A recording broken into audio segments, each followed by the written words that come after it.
Welcome to the Unfettered Speech Podcast. I'm Patrick Sullivan. And I'm Leonard Goodman.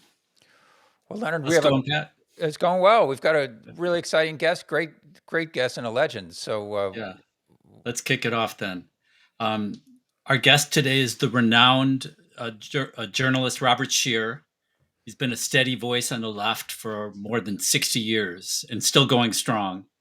Bob was editor of the groundbreaking Ramparts magazine in the 1960s and 70s, national reporter at the LA Times, founder of Truth Dig and Scheer Post. He was the left voice on Left, Right, and Center. He's the current host of Scheer Intelligence podcast, a professor at University of Southern California. And in his spare time, Bob ran, I think twice, but for Congress. I know he ran in 1966 as an anti-war candidate and got 45% of the vote in the Democratic primary. So welcome, Bob. We're really pleased to have you. Okay, thanks. And the politics. I was editor of Ramparts, or managing editor, and people in the community of Oakland and Berkeley, because I had been to Vietnam and reported on it, and that was one of the big issue then, because I was running against an establishment Democrat who was quite liberal on many things, but supported the war and supported Johnson. So they asked me to run, and what happened was I came dangerously close to winning, because I really wanted to be a journalist rather than politician. And I had heard myself saying the same thing over and over. I couldn't stand my own voice by the end of the campaign. But fortunately, Ron Dellums, who had been in the Marines but now was against the war and so forth, was involved in the community, and he backed me and supported me. And he came up to me after, and he had a lot of influence in the black community. His uncle had been a very famous union leader one of the leaders of the sleeping car porters, and he said, "We want you to run again." And I said, "Not me, but you." And he's given me credit for that. And he became the congressman for that district for a long time. And it's the thing I'm probably proudest of in my whole life, is that I was able to influence American politics in part through Ron Dellums. I mean, he obviously was totally his own person, but it's very rare that you pass the torch or encourage somebody to do something and they do a far better job than you ever imagined. So that's that story. We're glad you stayed in journalism. So let's start. If we could start with the breaking news today, we'd like to get your thoughts on what's happening with Israel Gaza. So we have a ceasefire deal between Israel and Gaza. We have a hostage exchange. Do you see this as a real step towards a lasting peace? Of course, back in January, Trump brokered a ceasefire deal that fell apart. Can this one be different? Can it lead to a lasting peace? Can it lead to a Palestinian state? What are your thoughts, Bob? I'll go further than that. I'll say it will lead to some sort of peace, and it will a lasting peace. Too many players here, including, I suspect, a good chunk, probably a majority of the Israeli public, and certainly the Palestinian public, can't go through these wars. Definitely the Palestinian public. This was, I use the word genocide. It's horrible. And the death and destruction, but also the death and destruction on the Israeli side. This was not the 6-Day War. I can talk about that a little bit. I happened to be there at the end of it and was covering it.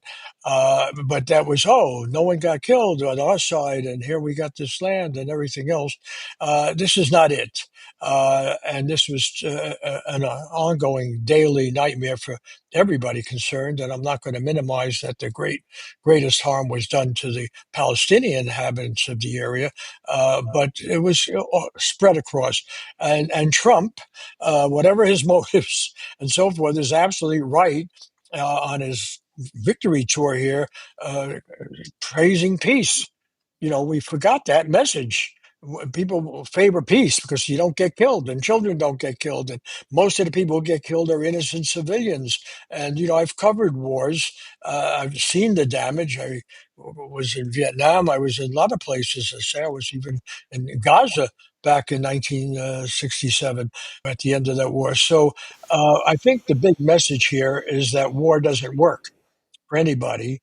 And I think there's a tremendous amount of international pressure now to prevent it. There's also a realpolitik pressure to make this work because Trump is, if anything, a very good real estate hustler and a very good, well, ambitious and often successful businessman. And he knows these wars are losers. They're losers for everyone. And so I'm not saying this piece is going to bring a full measure of justice for anybody. I'm not saying it's going to create a virtuous society for everybody. You know, you'll probably have rich players playing an excessive role, and whether they're Arabic or whether they're from New York, Queens, or what have you. There's going to be a lot of hustling and maneuvering. But I think at the end of the day, Netanyahu lost his main ambition and main conceit and most dangerous of notions. He wanted to eliminate the Palestinians one way or another. He would have rather do it to frighten them, as was done in the Nakba. They have to all flee. Maybe you can give a little money on the way out. The thing he's trying to do with the immigrant population in the United States. But he wanted to be done with the Palestinians. We don't have to consider them anymore. We have greater Israel. We fulfill, whether he believes in the Bible or not, I don't know, but we fulfill some notion of a religious mandate, a tribal mandate, and that's gone. That's gone. The world has spoken out. That was the powerful thing at the UN. It wasn't just the people who walked out; the people who stayed, but they made it very clear. And you saw the proof of that, that after he spoke to Knesset, he then had to speak to 20 heads of state and others. And this has got to work. If it doesn't work, it's on him. And he has shown the capacity to do what the Democrats were not willing to do with Netanyahu, call game over. And that's my reading. It's not everybody's reading. It's certainly not Chris Hedges, who I run on SharePost, and I admire him more than any other journalist in the country. So it doesn't make me comfortable to be disagreeing with Chris or Patrick Lawrence, another person I write. But I know something about the region. I know something about the American public, including the Jewish public, leaving aside those billionaires that want to run everything. But most Jews are not billionaires. They're not even wealthy. They're struggling people with dealing with the regular economy, and they're not going to put up with things. So losing uh, the Jewish community worldwide was very important here. They're not going for it. Um, Bob, how do you see this winding up? I mean, do you see a real possibility for a Palestinian state, or is it one step at a time right now? There Um, has to be a Palestinian state in one very important regard. Palestine, look, there's an absurd situation here. I don't care how you approach this, but you know whether you say this has got something to do with the Holocaust, which it has nothing to do. Palestinians and Arabs and Muslims had nothing to do with the Holocaust, and yet it's the Germans who invented that particular Holocaust who are somehow cheering on, have been cheering on Israel. But the real issue is something we know about from fighting for civil rights in the United States: one person, one vote agency. And you can't tell a whole people who are basically where their families were historically that you are going to live under a circumstance where you don't have any control. You can't get a passport. You can't leave and then come back. You have no right to guarantee your land that's been in your family. You lost all fundamental human rights. And that is what has gotten through to the worldwide community. Whatever you say about what the PLO did wrong or this one did wrong, you have basically taken this millions of people and say, we are going to deny you the fundamental human right that the rest of the world has come to accept, that you have rights as an individual.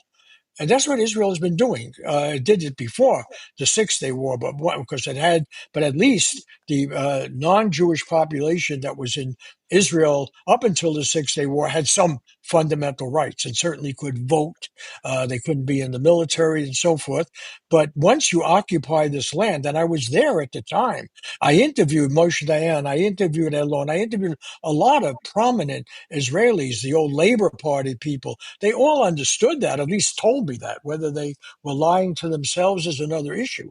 But how do you go on occupying people? They said, if you come back in 5 or 10 years, and we're still occupying these people. This won't be an Israel I want to live in. That's So what I heard from the that was Israelis. 1967, right, Bob? Yes, yes.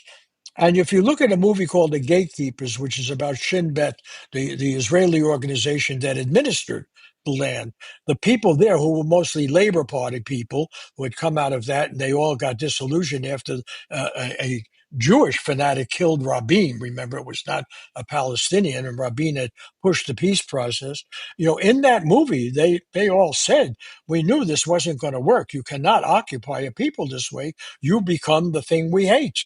You become the Germans who killed us, our people. And it was so clear, so clear. And what I don't understand something, let me just do my own little thing that I'll regret if I don't do it. What I am furious about is all of the discussion of this issue, which has been going on ever since I've been following it since the Six-Day War, has left out the salient fact of how did Israel get to control the West Bank, Gaza, and the Golden Heights. How did they get it? Because the people living there did not attack Israel. They had no army, they had no tanks of any kind, they had nothing. They did not attack Israel. The irony here is that we are now Egypt's this good country, right? We're dealing with Egypt. They're playing a leading role. So is Jordan, right?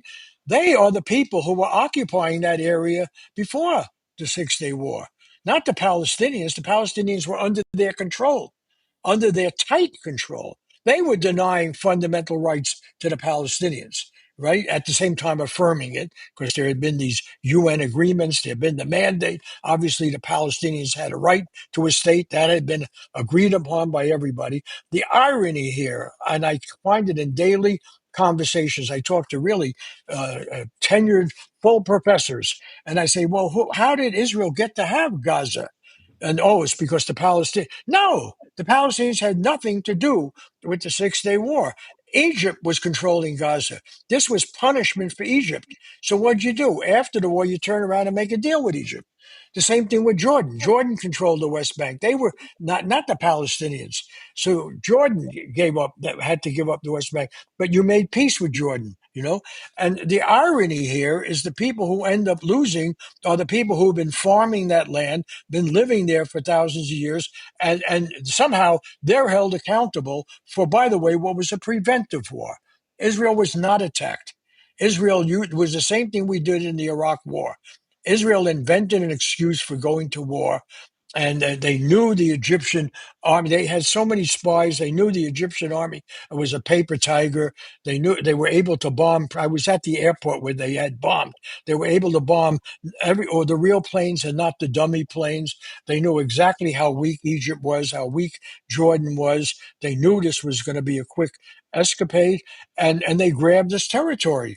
And they ended up not grabbing Egyptian territory or Jordanian territory. They end up holding the Palestinians responsible for something they had nothing to do with. That is the big scandal here from the beginning. The beginning, actually, we could talk about how you excluded the Arabs from any right to a state, beginning with the founding of Israel. But you compounded this era with the occupation, but you set up your disaster, because the reason that Israel didn't lose its war militarily just now. They found themselves in this totally indefensible position morally in the eyes of the world. You are killing 3-year-old children, right, and blaming them, right, for trying to live, or their parents trying to live in an area that you stole from them. And you did it on the pretense that somehow you got it from Egypt or something, or Jordan. And Egypt and Jordan paid no price for the Six-Day War.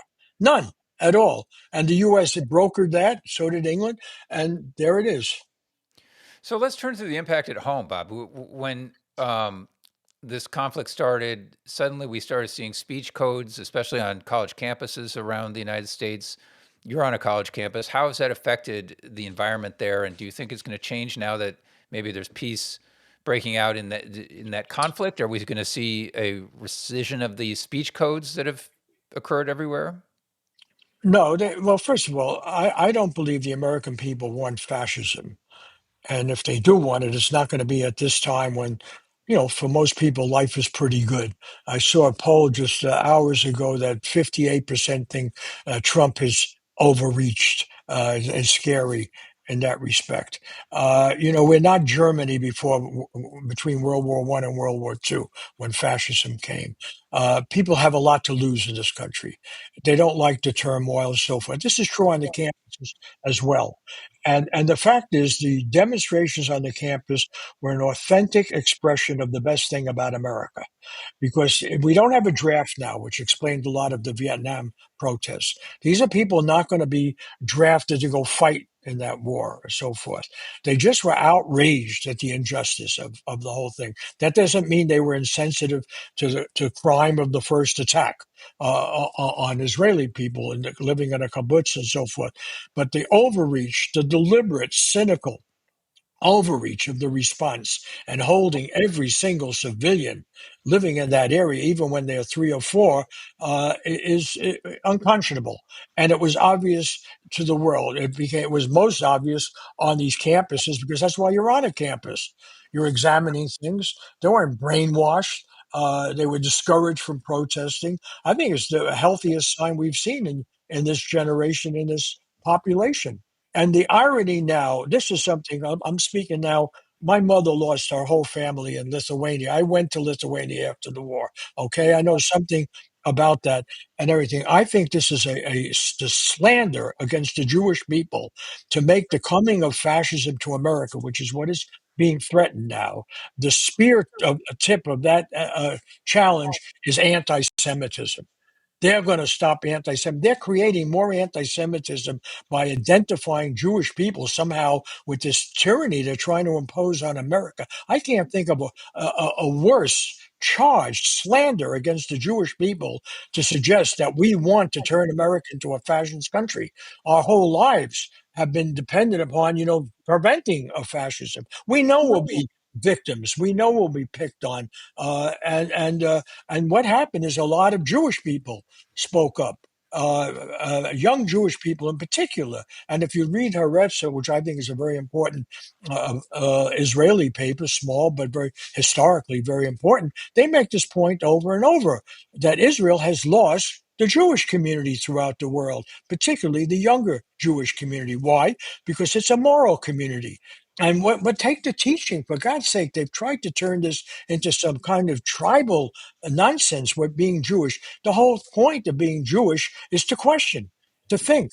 What are we instructed to do? What is the purpose of life? To challenge authority. If the Jews didn't challenge authority, they wouldn't have been in so much trouble in the world. They stuck out precisely because of people like Einstein, and Hannah Arendt, and you could go right down the whole list of Jews who wrote about the danger of authoritarian governments. To now associate Jewish people with wanting an America that's authoritarian and worse is this ultimate slander. On, on the sort of message control, we're seeing right now sort of a desperate attempt by I don't know what you'd call them, tech oligarchs, Zionists, to purchase up media, including TikTok, CBS News, and to try to suppress um, voices that have a different view of Israel. Um, how do you think, is that a real threat, or is that well, at the same time, I should add, we're seeing we're seeing a tanking of trust in mainstream media. So, and you are one of the pioneers of alternative media or independent media, and a lot of people are getting their news from independent media. So, what is this attempt? How serious is this? The Allisons and trying to take over TikTok and try to control the message. Is that a real threat to free Yeah, speech? it's an incredible threat. not because it's Zionists. I want to be very clear about this. I don't think they're Zionists. I think they wear it on their sleeves. I don't think they're serious about that. Some of them are Zionists. Many of them are not. Most of them are not Jewish. So I think that I don't think that's the motivation at all. I think what makes it so dangerous is what we're seeing from Silicon Valley is the same thing we saw from BMW, and Mercedes and other rich capitalists in Germany. Everybody forgets, how did the Holocaust happen? How did German fascism, how did the best educated population in the world, by most standards, a people who has great respect for order, they didn't want chaos. Anti Semitism wasn't particularly strong in Germany. It was much stronger in France. It certainly was stronger in Eastern Europe. Jewish people were quite effectively integrated into pre-Nazi German society. So the question is, how did it go berserk?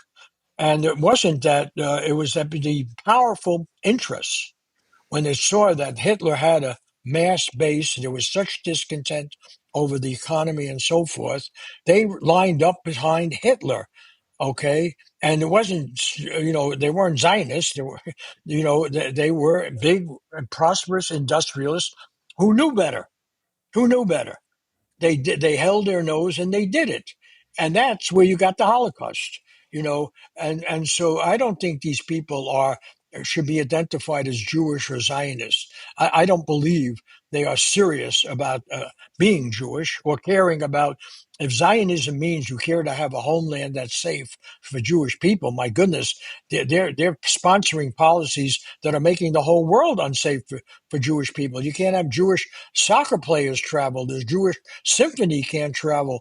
Whole communities in Europe are up in arms about not trading with Israel, not accepting them. This is feeding anti-Semitism. So I don't think for a minute Larry Ellison gives a damn about Jewish people or about anti-Semitism. About first of all, most of the people being not most, but a disproportionate number of the people being fired at these universities are Jewish.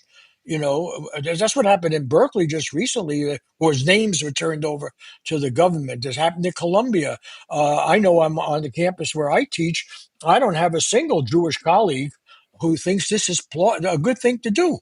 I haven't met one. I'm sure they exist. But in my daily conversations in the faculty dining room or talking to people or talking to students, I have yet to meet a single Jewish people who yes, they can disagree about why this happened. They can disagree about Hamas. They can disagree about whether Israel went this far or that far. I'm not denying that. I have not met a single Jewish person on our campus, and I'm open. I have a website. I write and so forth, who came up to me and said, "Bob, you got it wrong."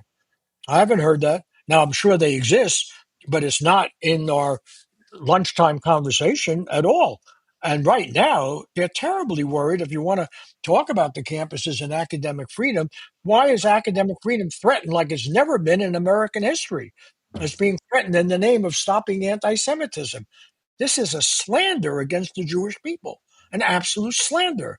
Since when are you talking to there's people in the Christian right or whatever? There's people who are incredible America firstists and everything. They're going to save the Jewish people. This is utter nonsense.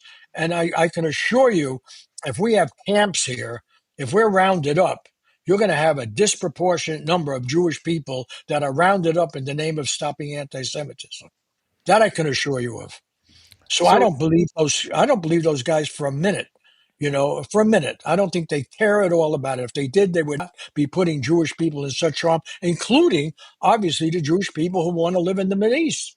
Now, how are they going to go on with life there if you define them by these horrible practices? So this may be a good segue into the project that you're working on with respect to academic freedom. Can you talk a little bit about that? What you're hoping to accomplish there, given the challenges of being able to say what you want to say on a campus these days? Well, let me connect it with your previous question about being Jewish. Okay. First of all, my father was not Jewish. He was German, like Trump's father. And that bothered me too, because how can somebody who I came out of half German, half of my family from Germany, Protestants, and I went back to Germany after the war, found my father's relatives, asked how did this happen, spent years.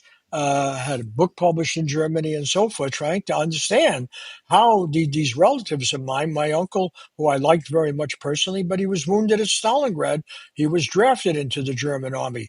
How did this happen?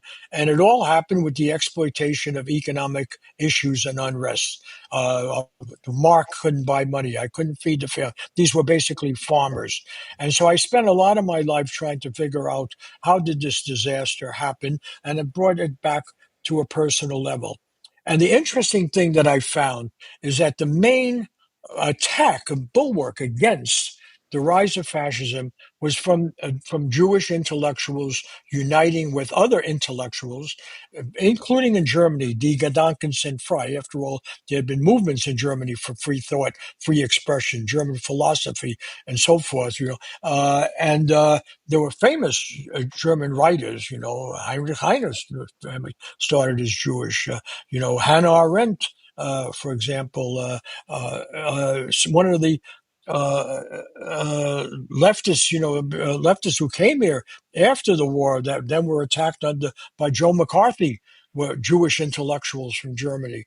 So the big concern with this idea of academic freedom is that people who care about freedom know you have to protect the educational system, and particularly at its critical intellectual level of the universities. If you can silence the intellectuals, you can control what is being done at the university, then you can build a basis of fascism, because you can control what is taught, what is acceptable, what is logic, what are facts. And that is the key thing. If you figure, I remember, I'll just tell one little personal story if you like.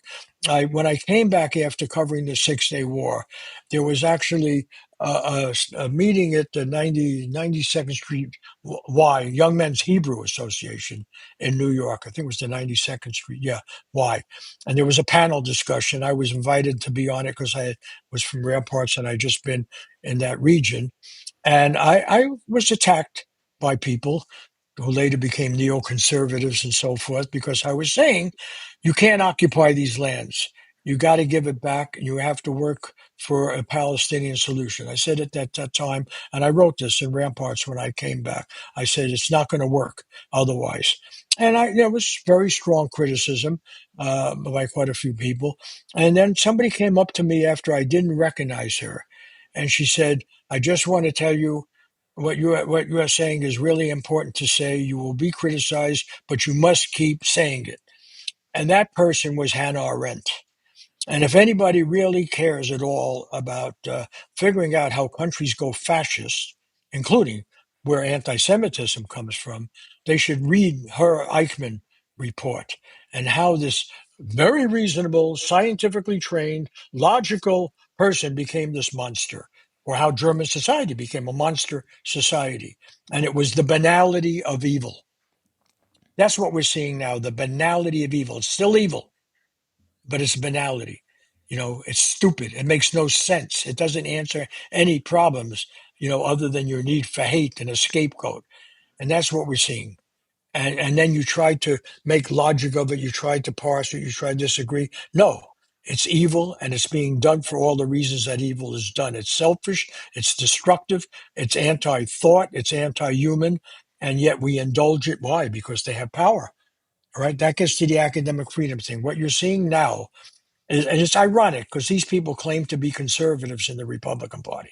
Well, the essence of being a conservative in America, American history, is you don't want the federal government dictating to the states and to the individual about how things should run. They certainly don't want them controlling the educational system, right?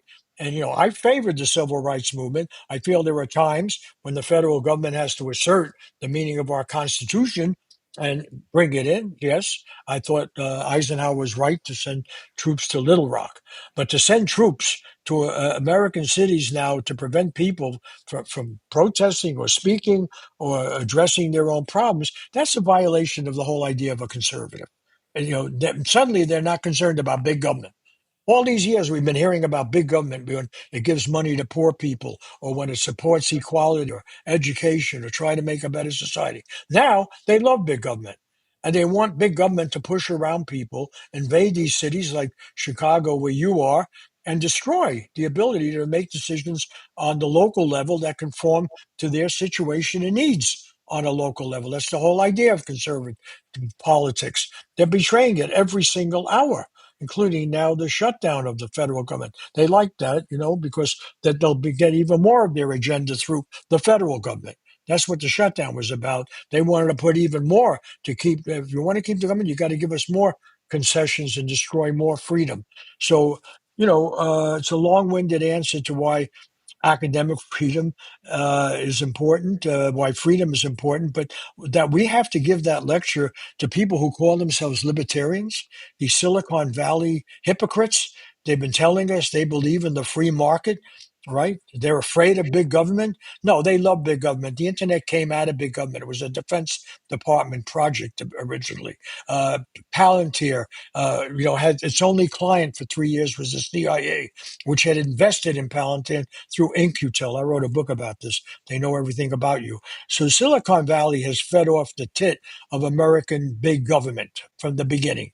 Big contracts. Amazon is a major defense investor in the cloud and everything else. And what they are is really saying they don't like Trump because if they're Jewish, because he's good for the Jews. They like Trump because he's good for big business. He believes in these big cartels and monopolies. He doesn't believe in free trade. And yes, I think there are a lot of good libertarians out there. I respect them, anti-war, that you folks gave an award to. I think they do maybe the best reporting on the military and war budget. I don't want to put down my libertarian friends, but the big Silicon Valley billionaires, they don't care about a free market. They hate a free market. Google was the enemy of a free market. They buy up every competitor. Yeah. Apple doesn't want a free market. They want to have concentrated vertical control over everything. It's incredible. Bob, before we, want to, before we move on from Israel, Gaza, I really appreciate your optimism that something good is going to come from this, and I just want to dig down a little bit as you talk about sort of this how Jordan and Egypt have sort of sold out the Palestinian people. Um, who's going to restrain Netanyahu? What do you see? Because I think I saw a report today that the IDF killed 6 or 7 Palestinians in Gaza, and in the West Bank, it's like open season, destroying Palestinian villages, taking over homes, kicking people out. Who's going to restrain that? What sort of peace force is going to come in there to restrain um, Israel? Because Israel's project is not complete. I think it's pretty clear that they wanted ethnic cleansing. They wanted the Palestinians gone. Um, so, how, what? Try to help us, this optimistic view, understand how this is going to play out. Well, first of all, I'm rarely accused of being optimistic. And unfortunately, I've been pessimistic much of my life, and unfortunately, I've been right. You know, and as a journalist, it's kind of my default position when everybody's cheering for something to look at the other side of it. And this is why I'm very hesitant to take issue with people I have the greatest respect for, like Chris Hedges, more than anybody else. I think Chris Hedges is, as I think I said it before, our most important journalist. There's no one in journalism I respect more. Yet I published an article by him, republished, that yes was very negative, and I'm taking issue with that now. I hope I'm right because I'd rather there not be a worst outcome. The reason what you call optimistic is I don't think the Labor Party got away with a lot because they could assume a reasonable posture. For one thing, the Labor Party never played the religion card. Most Israelis are basically secular, all right, by American standards. It's maybe 10% or in any serious way involved with the texts of Scripture and as a guide and everything else. Israel is a modern society of all the pressures of modern life and so forth. And the idea of a coalition that's beholden to people who are actually religious fanatics, and could be, after all, it was a religious fanatic who killed Yitzhak Rabin, one of the great heroes of Israeli life, in the name of the Jewish religion. So just as Christians have fanatics, Muslims have fanatics, Jewish religion can have fanatics. I don't think that the world will stick with Netanyahu, including Trump. That's that's what I'm saying, because it's counterproductive to big plans that they have that are also not so good for the world. I'm not holding this out that the problems of the world are going to be solved. But this Abraham Accord, for instance, is based on the idea that the U.S. needs Saudi Arabia and the Emirates and needs this oil supply and wants to sell things there and so forth. At some basic point, they have to recognize they need Western Europe. They need Europe, and Europe has rejected the stance, even though in England and yes, they've given a blank check. In many ways, they've suppressed Jewish groups that speak out against Israel policies. But the fact of the matter is, they don't want to be isolated with Israel. Netanyahu has just overreached enormously, taken this too far, and the signal. And we've seen this with Trump before. Trump is more successful at foreign policy by far than he is on domestic policy. And here we can get to something, if you want, that I find very troubling.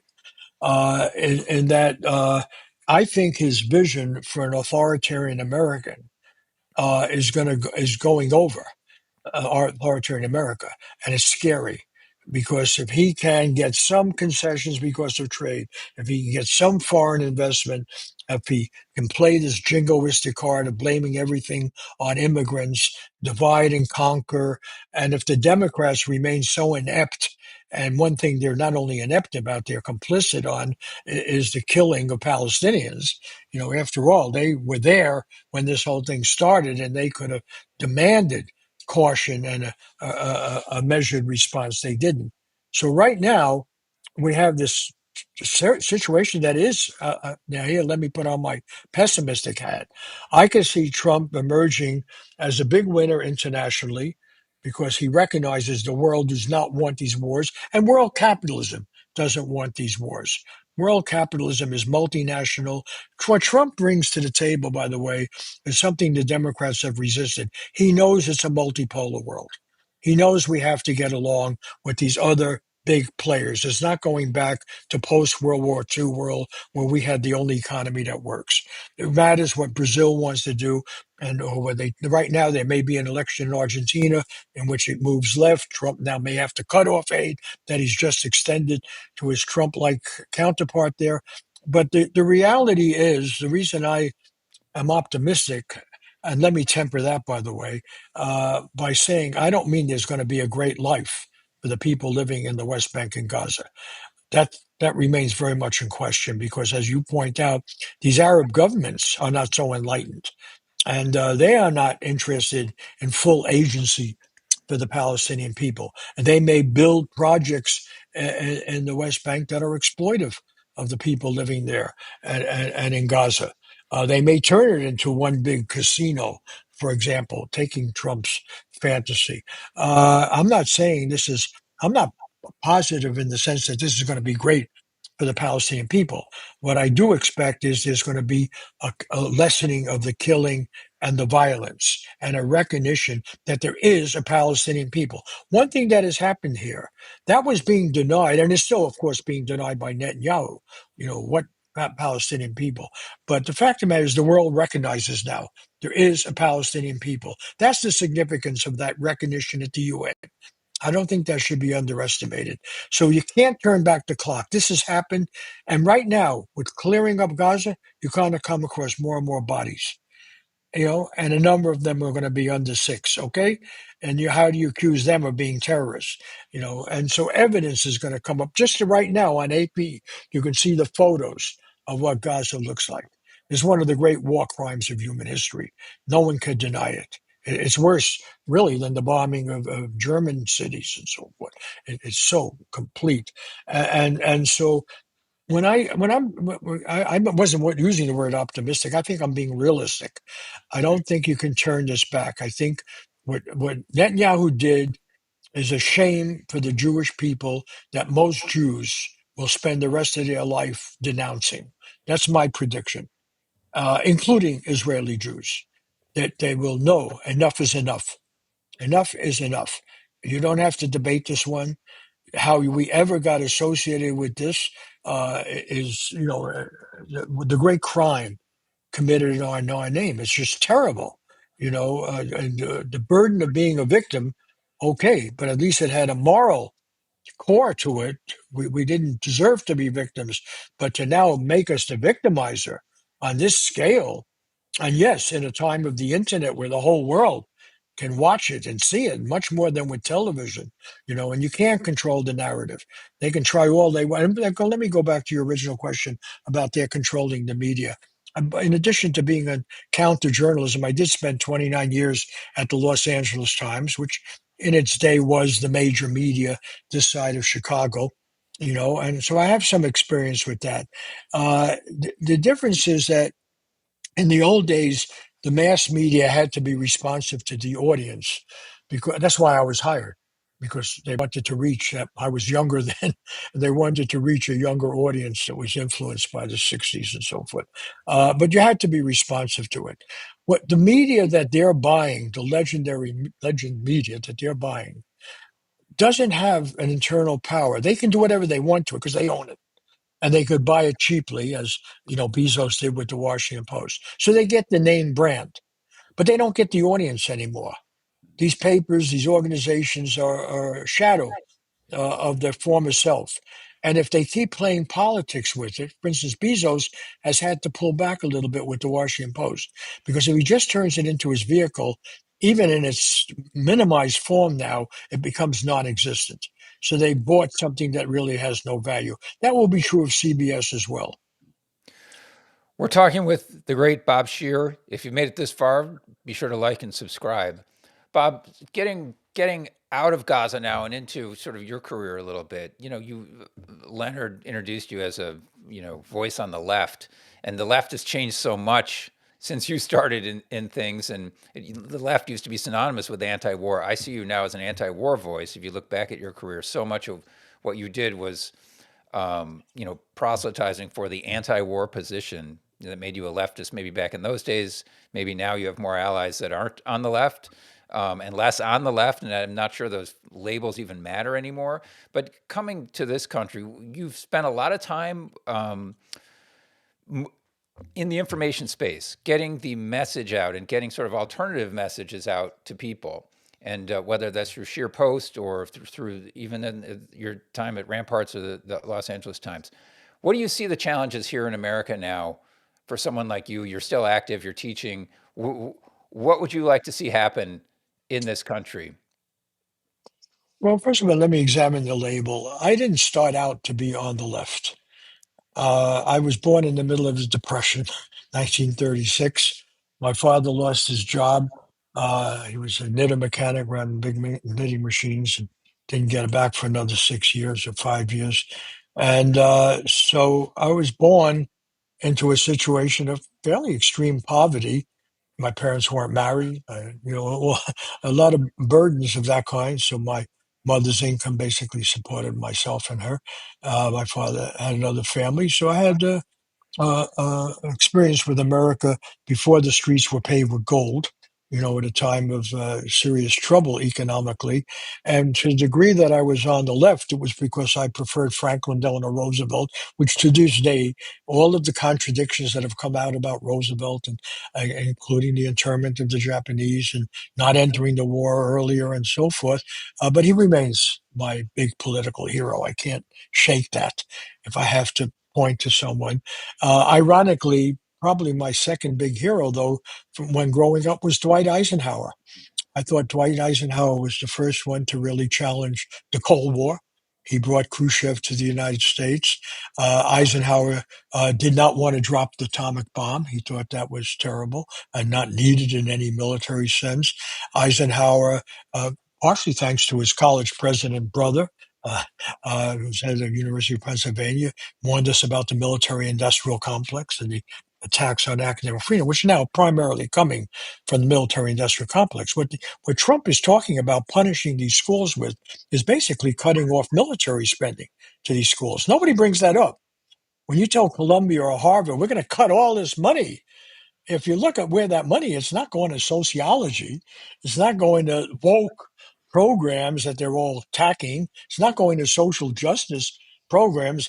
That money is coming from the students that people like myself have to teach and people have to pay tuition for. The money that's really being attacked is given basically out of a budget to make America strong. Now, and some of that involves internet stuff and breakthroughs in science. Obviously, the internet itself came out of a Defense Department program of how do you withstand a nuclear war. So you have to have decentralized packet communication. That's where it came from, the DARPA project. But the reality is that the left doesn't really. What does the left stand for? My mother was a victim of the Bolsheviks. My mother was in the Jewish Socialist Bund in Russia. Two of her sisters had been killed by the Tsar's police even before the Bolsheviks. Okay, the Jewish Socialist Bund, the main group, by the way, that fought at the Warsaw Ghetto and fought the Germans were the Jewish Socialist Bund, and so my mother had to get out of town after the Bolsheviks took over because they denounced her group. And she came to New York with her sister. Sister, by the way, was a Zionist. My aunt, mind you, okay, we used to argue about this stuff all the time. My mother wasn't.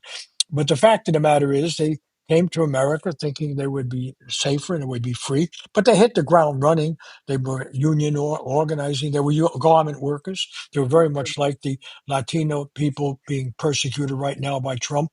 When I've covered these factories here and I've covered farm workers, I saw my own parents and those things. So, and by the way, this is the time when most Jews were poor. They were not wealthy. Talk about rich Jews then was considered an anti-Semitic slander. People wrote books called Jews Without Money, Mike Gold and others. So I came out of that, and it was natural to be on the left. I didn't know a Republican in the Bronx. I'm there up there in the Bronx, and when Roosevelt died, people poured into the street crying. Okay, crying. I've never seen anything like that in my life. You know, and so we talk about these labels, right now I feel more at home with libertarians like the anti-war people. I read them every day every day. Dave DeCamp and others that you gave an award to, I think they're doing some of the best journalism out there. Chris Hedges, who I've been praising here, is he on the left? I don't know. He went to theological school. His father was a Protestant minister. He was born in the Christian church and its idealism. He's covered war objectively. Whether in former Yugoslavia, whether in Egypt, he's a journalist. He's defined as left because he doesn't like rich people ripping off all the profits. And, but is Paul Krugman on the left? He won the Nobel Prize. He used to do good journalism on the economy. He actually had an interesting article yesterday about why China shouldn't be demonized with its tariffs and everything. But I just don't. I like unions. I believe in unions. Unions save my family. Union, whatever health care we came from the union. The International Ladies Garment Workers Union wasn't a great union, but it was all we had. I learned to play a musical instrument because of the union. They gave lessons and so forth. My family, they were all working people as welders, whatever they did, machinists. And they got to buy a little home in Long Island because they got union wages that were good. So being on the left means, and then free speech. Now, unfortunately, we've seen, as in the case of Julian Assange, that Democrats can violate speech and be oppressive. We know Barack Obama, went after more people under the Espionage Act than all presidents before, even though he's a constitutional law professor. So I don't trust the labels very much. I don't. And to be anti-war, yes, I've always been anti-war because, frankly, in 1964, I went to Vietnam. I had 1A, but I wasn't drafted. I was eligible to be drafted, but I went to see what this war was about because I was writing about it. I was a graduate student. I was writing about these issues. I went. And Paul Krasnow had the Realist magazine, a counter journal of the 60s that was great. He gave me the money for a ticket, and I went there. And and I found myself in a firefight there in the Delta area. You know, and so I saw what war does. I went to North Vietnam. I was in Cambodia. As I say, I was in Egypt at the end of that war. I've seen what it does, and yeah, I will be to the hour I die anti-war because I know a war is a. What was that famous Marine Corps general, Smedley Butler? War is a Was racket. a racket. It is a racket, Yeah. and they all know it's a racket. They all know it's a racket, and whether it's the Russians in Ukraine, whether it's Ukrainians now trying to be like the Russians and scramming more, it's a racket used by mendacious people Uh, and to fake the emotions of patriotism. George Washington said, my favorite quote from any politician in the history of the world, beware the impostures of pretended patriotism. He warned his countrymen about the impostures of pretended patriotism. And Alexander Hamilton even worked with him for 6 months on that farewell address. The same as this great General Eisenhower warned us about the military industrial complex. People who've been around war, have right. smelled it, have seen its consequence, they And know this is the enemy. right. And certainly Eisenhower he was not a figure on the left by any means. But I agree with you that these terms have become sort of meaningless. But, you know, I became introduced to you through the show Left, Right, and Center back in the early aughts, during the Iraq War. And it was a fantastic show. And whatever the left means, to me, it meant you were against senseless wars, continuous war. You were for free speech. And you believed that if you pay your taxes, we should actually get some services for people in this country. So to me, that's sort of what I identified with. But what's interesting is that voice, pro free speech, against continuous war, for services, is no longer allowed in media because your show, Left, Right, and Center, they got rid of you and they replaced you with these corporate Democrats that were basically worked for the DNC. So you couldn't even really tell the difference between the left voice and the right voice on that show. They're all pro corporate people. And it's sort of, to me, it's sort of an emblem of what has happened to media in general, because there are no left voices. We had anti-war voice during the Iraq War, Phil Donahue, and he was canceled. They're just, you don't see those voices anymore.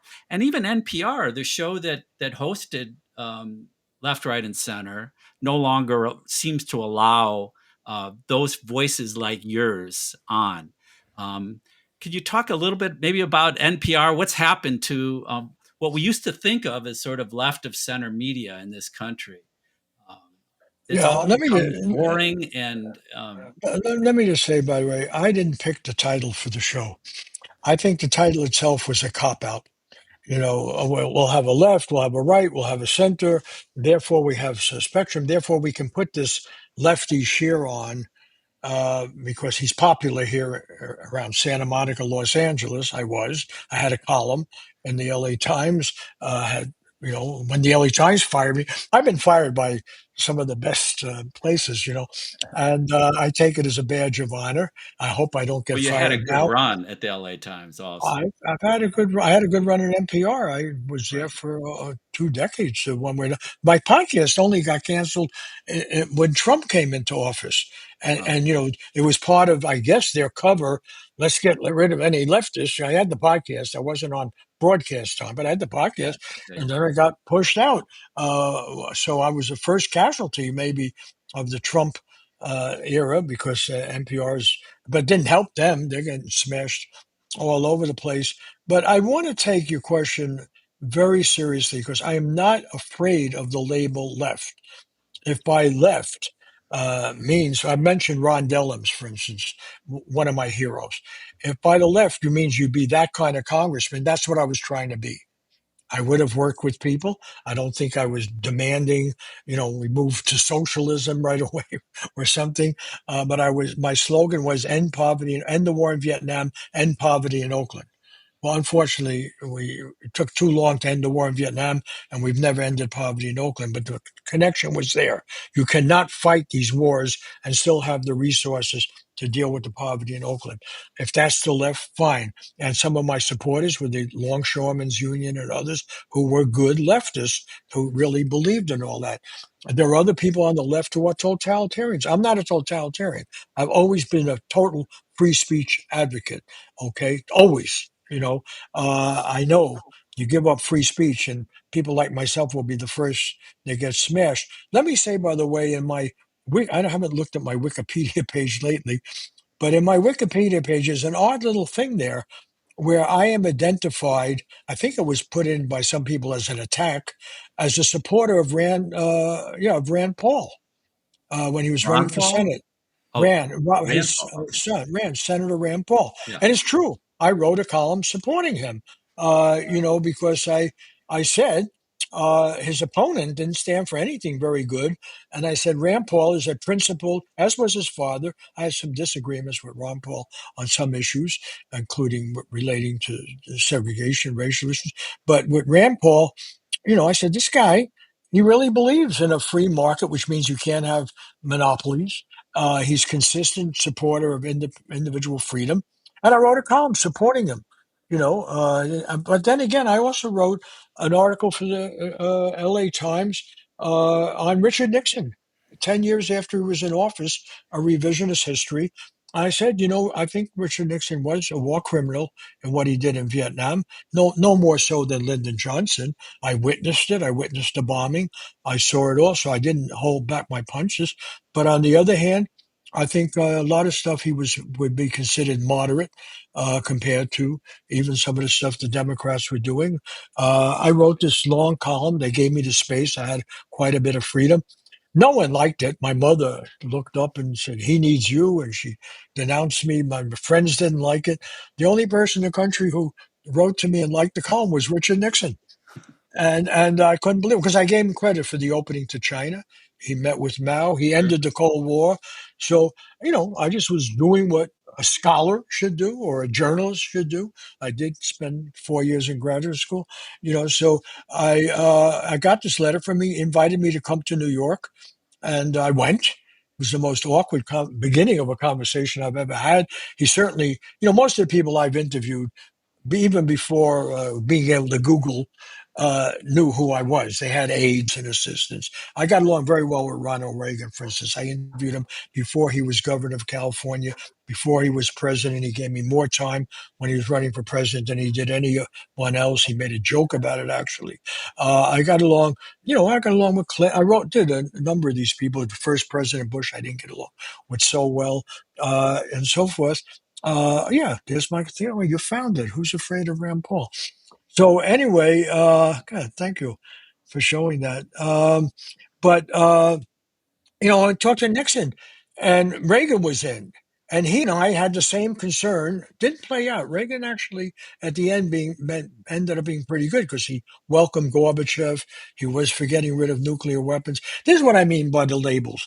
I take seriously being a journalist. Damn it! It's what the job description is, and I knew as a kid because I read in the New York Post or the PM. I read columnists who were supposed to be on the left, but they weren't getting it right. And I think my job is to try to get it right. Okay. That's what I believe. And if you don't get it right, the people you claim to care about, working people and others, which I care about, the people I grew up with, you're betraying them. Whether Uh, if you're not getting it right about foreign policy, you're not getting it right about economic issues, you got to work at it. That's the only reason I exist through labels. Do I like the fact that the guy, what's I keep blocking on his name, who's running for mayor, and he's on the left? No, I welcome it because basically it is better to be on the left than on the right. Yes, the track record is there. Not always. Not well, Bob, always. you've been There are getting it plenty of right. warmongering Democrats. Yeah. You've been getting it right for a long time now, more than 60 years, and we appreciate all your efforts. By the way, I'm sure you've won many awards, but Integrity Media just honored you with an award as a for courage in journalism and your lifetime of achievement there. So thank you for all you do. Um, and Thank you, by the way. So I was able to pay my taxes this week. And let me tell you, I want to say something about integrity media because I said it at the thing. I've had some other awards. I actually was given a Pulitzer Prize and they took it away once. But I was nominated for Pulitzer 11 times. So I've been through some awards. I won the Society of Professional Journalists Award. I've won awards. I would say winning that, and I'm not saying this because I'm talking to you guys, it was the best event that I have been to honoring journalism. And I think the main reason was it was devoted to what you called independent journalism. I forget the exact words.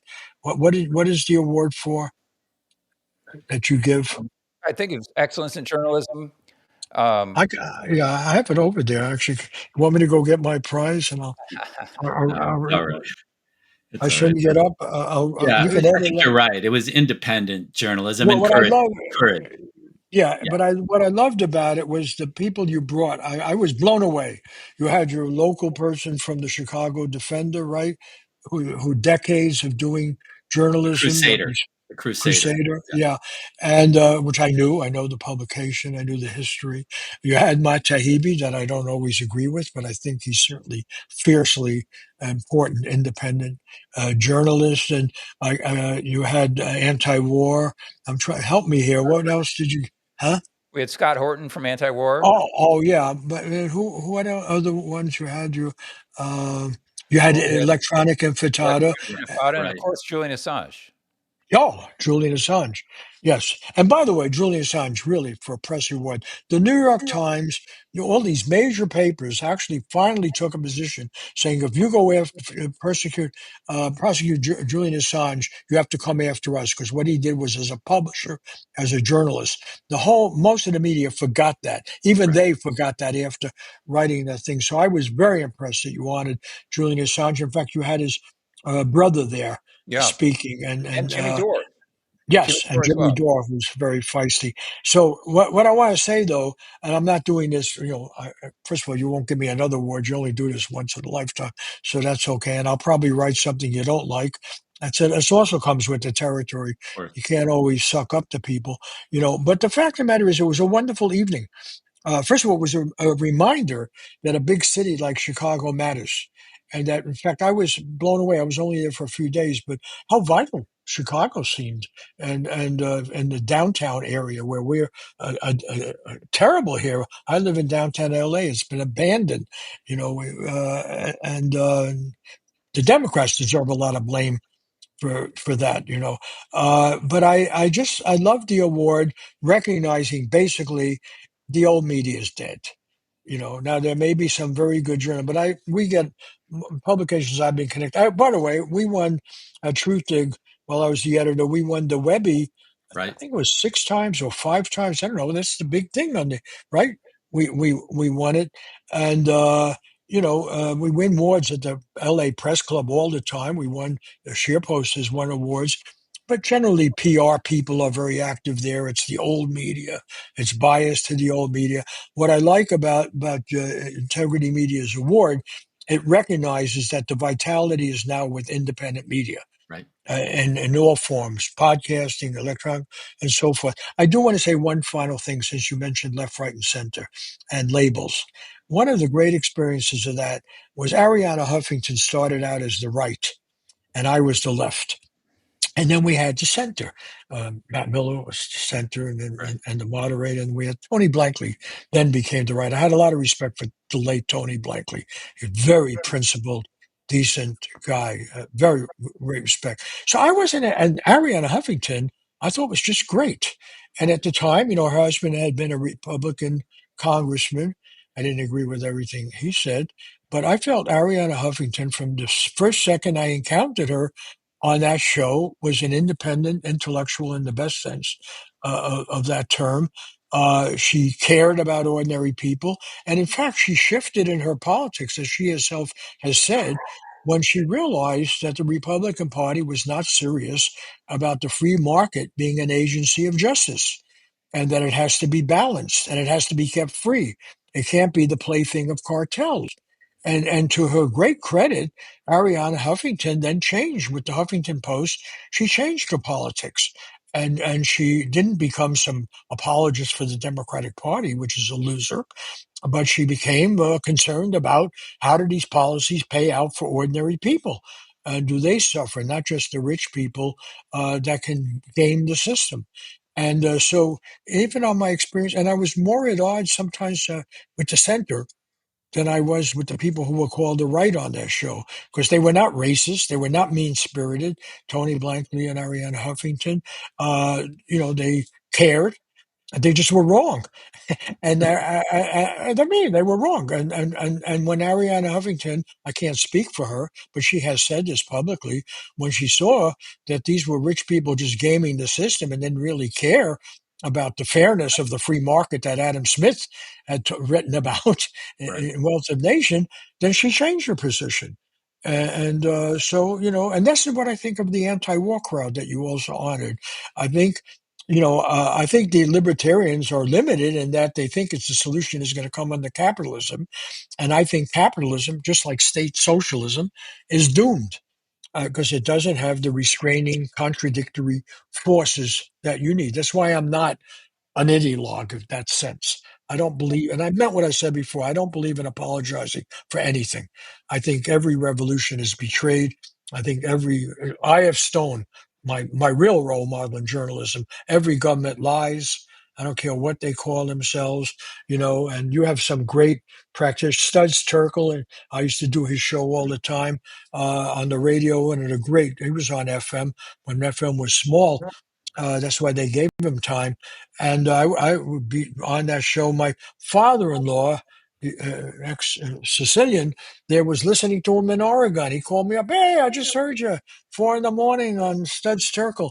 And he was doing this stuff that Ramparts was doing, by the Right. way. And so Right. was I.F. Stone. And we didn't invent independent journalism. We just found a better way, flashier way that could get us on the airport stands and be there. And then Martin Luther King could read us and then come out against the Vietnam War based on our Children of Vietnam, where we showed what happened in Gaza. Let me end with that. Martin Luther King was in Chicago, I think it was the Chicago airport, and he picked up a copy and he was having breakfast with somebody and he was reading Ramparts, and we showed the children of Vietnam. It could be the children of Gaza. And we showed what napalm does. We showed killing them. I'm an old guy. I'll start tearing up if I remember that, so I'll try to calm down. But that's what the war. That was U.S. supplied napalm. That's what the war was. It was against children. That's what the Gaza war was about, against children. Okay. Now you can say the attack on a kibbutz and a music festival. That's also attack. Yes, yes. But that doesn't give you the right to then, after 2,000 have been killed, people is And innocent. Then you go kill Martin Luther 7. King credited Ramparts with Yeah. saying, "I have to speak out about the Yes. Vietnam War." And let me tell you, finally, if you want to really know heroism, and this comes up now because they're once again smearing Martin Luther King. Martin Luther King knew the FBI was out to destroy him, right? J. Edgar Hoover hated him. I interviewed Deke Deloche, who was his number 2 or 3, and a guy named Sullivan. They wrote the fake letter to Martin Luther King's wife, bringing up all the sexual stuff. They first tried to frame as a communist, and they couldn't find anything, but they found some people in the civil rights movement had once been communists or something. So they went after the personal stuff, and that was before the internet. So in those days, you had to follow people, but you could also plant stuff very easily. You didn't have a critical media of that sort, and they went out to blackmail him, and they blackmailed him. And that's the files that have been released. It's all this innuendo and blackmail and everything you could find. And so he knew, and Lyndon Johnson and Bobby Kennedy, who I happen to interview quite often, and I was the last person to interview Bobby Kennedy when he was killed in Los Angeles, so established a pretty, it was very sad part of my life, but also I had established a relationship with him, friendly. But he went along with the blackmailing. Think about Democrats, Martin Luther King. Lyndon Johnson went along because they didn't want to confront Hoover. The main reason they went along, however, was because King would not refrain from criticizing Lyndon Johnson's Vietnam War. which is And John and Lyndon and Martin Luther King knew. And I had I have some experience in conversations with Julian Bond and John Lewis and a lot of people who knew all about that. Martin Luther King knew they were coming after him if he went against the war, which was the Democrats' war. And that's what the courage when he spoke up in the church in New York, against the war. He knew they were coming after him strong. And I believe that's what caused his death myself. well, Bob, Thank thank you again for everything you've done. And, as we said, you are the future. The things you're doing are amazing. And, I this better not be the future because I'm 89 years old. you're the But 89-year-old future I'll tell because you, you're on, you've if got you, your finger on the if pulse of something with Sheer Post and working with yeah, the Academic Freedom Project that we talked a little bit, just amazing. So thank and you for coming on. we're a mentoring project. I want to say that the future is. That's why I don't want to lose my job, frankly, and it's why probably some people think I shouldn't have a job. But I have the incredible respect for this generation, and I am not one of those people who thinks the internet has ruined people. They're a bad size, they're a good size, but I think that the demonstrations we saw on Gaza were a sign of the health Yeah. of this younger generation. It wasn't because old faculty members got them to do that. The old faculty all timid and afraid and they need their jobs and want to hold on to their perks. These were young people speaking out from their gut and doing their own research using the internet. And that's what makes me optimistic. Thank you, Thanks, Bob. Bob. Yeah, really appreciate it. And we'd like to Thank have you you. back. Where can people find you if they want to hear more from you? SharePost.com, just check us out. And once again, the proudest thing I feel about SharePost, I started it when Chris Hedges lost his job, or was going to lose his job back at Truthdig, and when we had tension. And the thing I'm proudest of is that I get to publish Chris Hedges and have Sure. done it for now a decade. So nothing I should say. We are allowed to disagree, Of course. but my respect for him is higher than for any journalist that I've ever worked with. Well, that's great. We're going to get him on this show sometime soon. So thanks Okay. again. And don't forget to like and subscribe to Unfettered Speech. Yep. Thanks, Bob.